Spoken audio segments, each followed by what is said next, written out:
Chroniese stres kan lei tot uitbranding en aggressie wat beide individue en organisasies raak. Die erkenning en bestuur van hierdie gevolge is noodsaaklik vir die handhawing van 'n gesonde werksomgewing. Uitbranding word gekenmerk deur emosionele uitputting, sinisme en verminderde werkseffektiwiteit. Dit is die gevolg van langdurige blootstelling aan stressors soos hoë werkladings en 'n gebrek aan beheer oor take. Aggressie in die werkplek kan 'n reaksie wees op frustrasie, stres of interpersoonlike konflikte. Onaanspreeklike stres kan eskaleer tot geweld of teistering in die werkplek.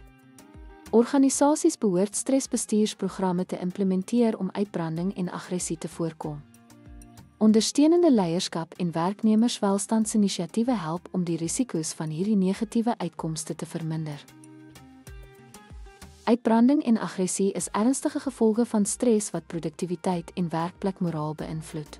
Die aanspreek van hierdie kwessies deur proaktiewe stresbestuurstrategieë is van kardinale belang vir werknemerswelstand.